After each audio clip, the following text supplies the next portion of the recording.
हे दोस्तों, क्या आप भी कभी कभी सोचते हैं कि यार ये लाइफ की प्रॉब्लम्स खत्म क्यों नहीं होती? स्ट्रेस, कंफ्यूजन, करियर की टेंशन, लिस्ट लंबी है ना? लेकिन क्या हो अगर मैं कहूँ कि इन सभी मॉडर्न प्रॉब्लम्स का सलूशन हजारों साल पहले ही दिया जा चुका है?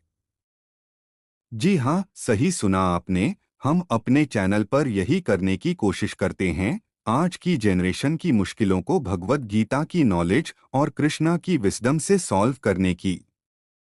हमें बहुत खुशी है कि आपको हमारे वीडियोज पसंद आ रहे हैं और उम्मीद करते हैं कि आप आगे भी हमारे साथ ऐसे ही जुड़े रहेंगे। चलिए वीडियो शुरू करते हैं।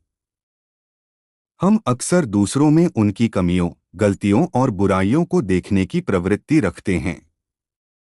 यह एक स्वाभाविक मानवीय व्यवहार है जो हमारे मन में नकारात्मकता और आलोचना की भावना को जन्म देता है।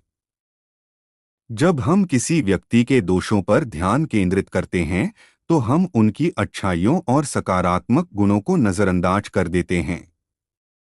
यह दृष्टिकोण न केवल हमारे संबंधों को प्रभावित करता है, बल्कि हमारे मानसिक स्वास्थ्य पर भी नकारात्मक प्रभाव डालता है। इसलिए यह आवश्यक है कि हम इस प्रवृत्ति को समझें और इसे बदलने का प्रयास करें। श्री कृष्ण ने भगवद गीता में इस विषय पर महत्वपूर्ण उपदेश दिए हैं। उन्होंने बताया है कि हमें अपने मन को नियंत्रित करना चाहिए और दूसरों के प्रति सहानुभूति और समझ का दृष्टिकोण अपनाना चाहिए। गीता में यह भी कहा गया है कि जब हम अपने भीतर की नकारात्मकता को पहचानते हैं और उसे दूर करने का प्रयास करते हैं, तो हम दूसरों के दोषों को भी कम महत्व देने लगते हैं। इस प्रकार आत्मचिंतन और आत्मसुधार की प्रक्रिया हमें दूसरों के प्रति अधिक सकारात्मक दृष्टिकोण विकसित करने में मदद कर सकती है। इसके अलावा श्री कृष्ण ने यह भी सिखाया है कि हमें अपने कर्मों पर ध्यान केंद्रित करना चाहिए, न कि दूसरों की गलतियों पर। जब हम अपने कार्यों और विचारों को सुधारने में लगे रहते हैं, तो हमें दूसरों की कमियों पर ध्यान देने का समय नहीं मिलता।